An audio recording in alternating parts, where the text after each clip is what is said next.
Alright, yeah, and welcome back to some more Magic Duels. This week we're going to be taking a look at an Aether Thopters deck submitted to us by Jeff Melendez, one of our faithful subscribers, so thank you very much for the list. So, this specific Thopters deck uses a lot of the energy Thopter generators and also a bit of the improvised ones as well, so it's a nice little bit of a balance. And it does a fair bit. What it does lack in is removal, but it ends up putting enough pressure on that it doesn't particularly need it too much. But maybe we'll end up making some changes to this by the third episode. We'll see what happens. But for now, it's been performing quite well when I've been playing it, so we'll have to see, won't we? So let's start right at the very beginning of the deck. Let's go to Inventor's Goggles, a 1-mana artifact equipment that says equipped creature gets +1/+2. And whenever an Artificer enters the battlefield under your control, you may attach Inventor's Goggles to it. It has an equip cost of 2. We're going to try and not ever use that equip cost of 2, but if our creature that it's attached to does die and we want to move it over, perhaps then we can obviously pay for it. So, Artificers in the deck. Every single creature that is not an artifact is an Artificer. So we can trigger the goggles on all of them, and it helps us get them out of burn range and stuff like that. We could even do turn 1 Inventor's Goggles, turn 2 Aether Swooper, and +1/+2 gets stuck onto the creature right then and there, which makes it a 2/4 on turn 2, which makes it hard to remove essentially. So in that kind of burn senses anyway. Yeah, as we were saying, Aether Swooper is a 1 and a blue 1/2 creature with flying, and it says when it enters the battlefield you gain 2 energy. Whenever Aether Swooper attacks, you may pay 2 energy, and if you do, create a 1/1 colourless servo artifact creature token. So we generate 2 from it entering the battlefield, and we pay 2 to make our servo. We don't really have any energy generation in the deck, so the only time this is going to create a servo is the turn that it comes in and attacks, or unless something else came in, like an Aether Chaser perhaps, and that one gets in instead. So yeah, it's essentially a 1/2 that creates a 1/1 that could be a 2/4 if we have the Inventor's Goggles. And the flyer makes it a little bit annoying for our opponent as well, so that's good for us. The servo as well, we can pump up with Chief of the Foundry as well, make it a 2/2, maybe even bigger than that depending on which ones we get. Next we've got Reckless Fireweaver, which is a 1 and a red. We were playing with this last week. It does a lot of work. It is a 1/3 creature that says whenever an artifact enters the battlefield under your control, Reckless Fireweaver deals 1 damage to each opponent. So we're going to have a lot of artifacts entering the battlefield pretty much every turn. We've got our Inventor's Goggles, we've got the servos that we generate, and we've got the Thopters that we generate as well.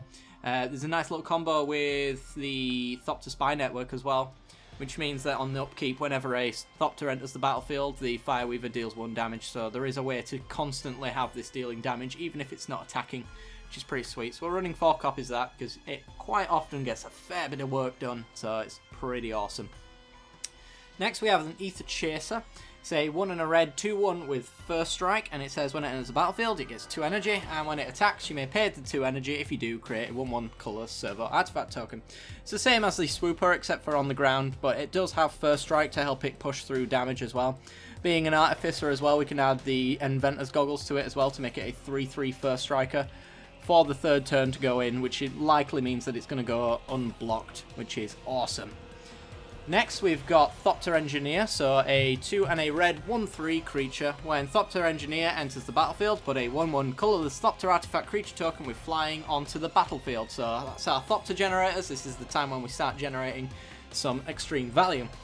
Artifact creatures you control have haste. So every single generated Thopter and servo now has haste, which means the turn it comes out is the turn it can attack. Which means Thopter Spy Network is now going to throw out 1/1 hasters, and all of our Whirler Rogues and stuff like that, all of the Thopters are going to be hasty, which is pretty sweet. Which allows us to put a lot more pressure onto the board as well, in that sense. We then have Chief of the Foundry, so for 3 mana, a 2/3 artifact creature that says other artifact creatures you control get +1/+1. So we're boosting up our servos, we're boosting up our Thopters, and if we have another Chief, then those Chiefs will boost each other up as well, which is pretty cool. So Chief of the Foundry is literally just there to make our Thopters twice as big, essentially, the turn it comes out, which is a lot of value and a lot of damage, because there aren't many decks that run a ton of flyers, so some of those Thopters can go largely,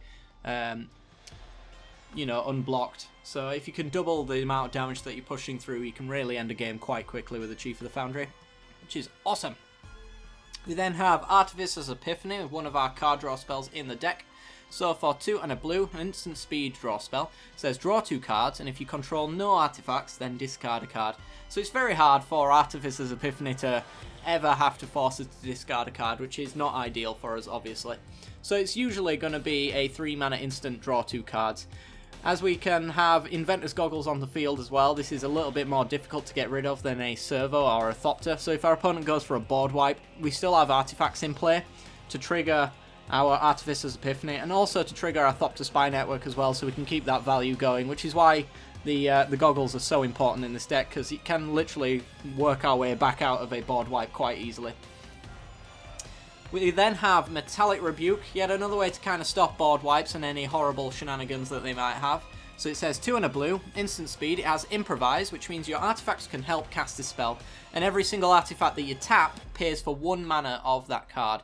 So we can essentially use Metallic Rebuke for 1 blue mana, because we can't get rid of the blue mana symbol, we can only get rid of the colourless there. So we can tap 2 artifacts to make it cost 1 blue mana, which is pretty sweet. And it allows us to counter target spell unless its controller pays 3. So we're going to try and get out a lot of damage quite early, so that paying 3 is usually going to help quite a lot in the early game, because it's going to be unpayable for the most part. And if our opponent goes for big rampy creatures later on in the game and they maybe get up to 10 mana for an Ulamog or something like that, we can Metallic Rebuke it and we can counter it unless they pay 3, which usually if you're paying for an Ulamog you're spending all your mana to do it, for the most part anyway. So later on in the game Metallic Rebuke can become really good. Early game it's amazing, mid game not so much, but usually making them forced to tap down their lands as well is not always a bad idea, so that's why we're running it. We then have Whirler Rogue, so for 2 and 2 blue we have a 2/2 creature. Whenever Whirler Rogue enters the battlefield, put 2 1/1 colourless Thopter artifact creature tokens with flying onto the battlefield. It also has a secondary ability as well, which can close out a game quite nicely, because we do have a lot of early game aggression, but towards the late game we can clog up the board just a little bit, and Whirler Rogue allows us to get past that. The second ability allows us to tap 2 untapped artifacts we control, and turn one of our creatures into an unblockable creature. So if our opponent's down to 5 maybe, we can start tapping down all of our servos that can't get in on the ground. We'll tap them to make our Whirler Rogue unblockable, that kind of thing. We can make any creature unblockable as well, so we literally want to make the biggest creature not able to be blocked. We could stick all of our goggles onto it as well and make it really massive and start pushing through a little bit of extra damage, which is sweet.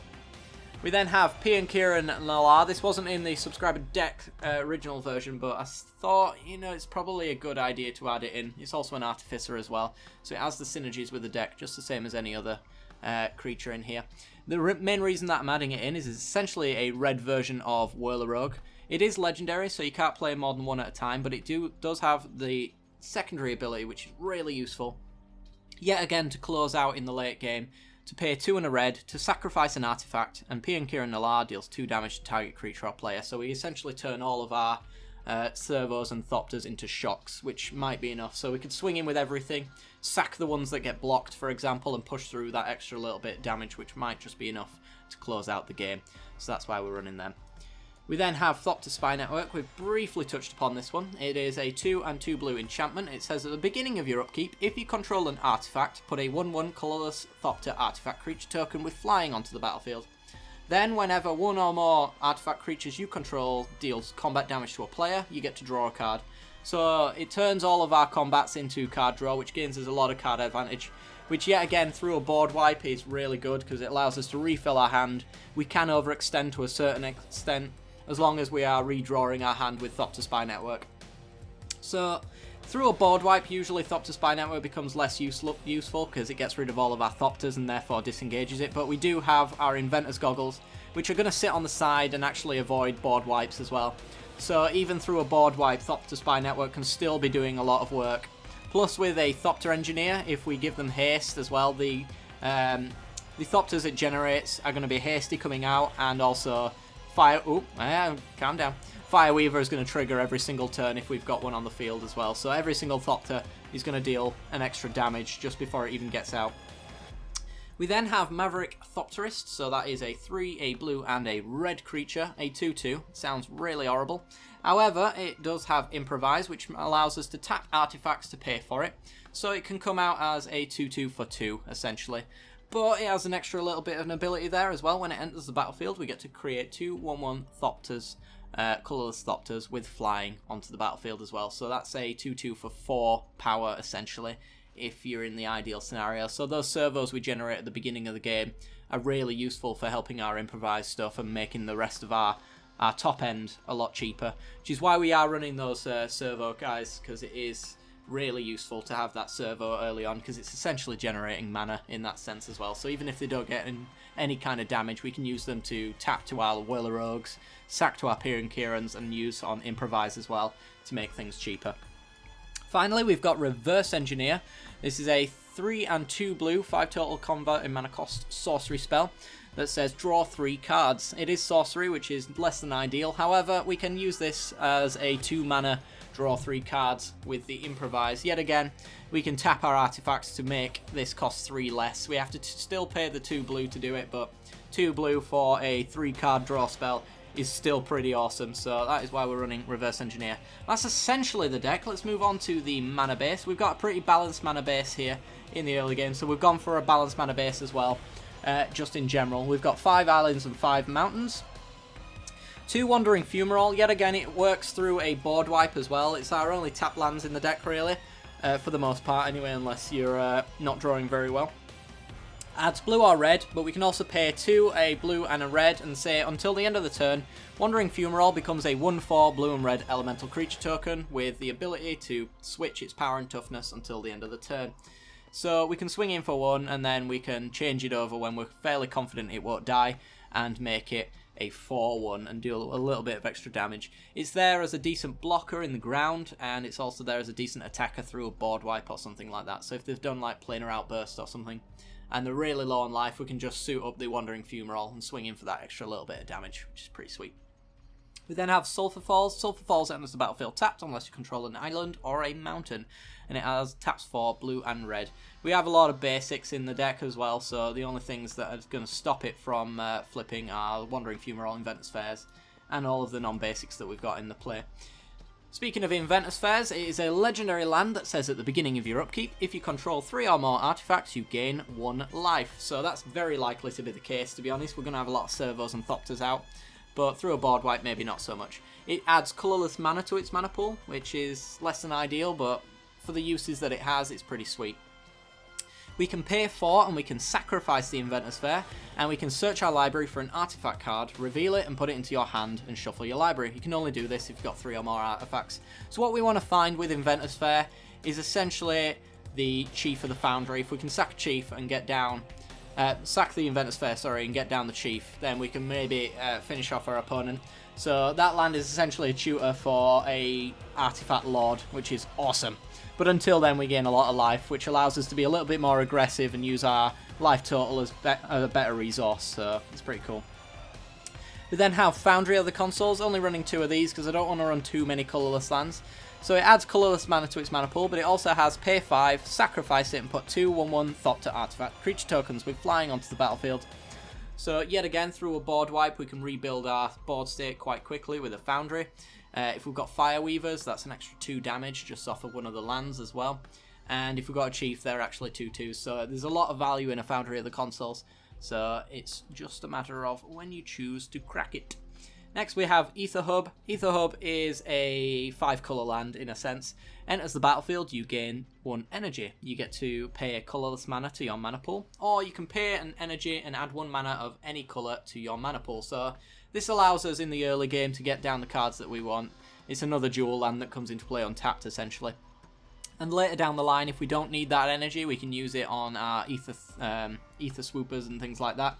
To generate servos if that's what we end up wanting to do. But for the most part, it's just another untapped dual land that we can use once, essentially.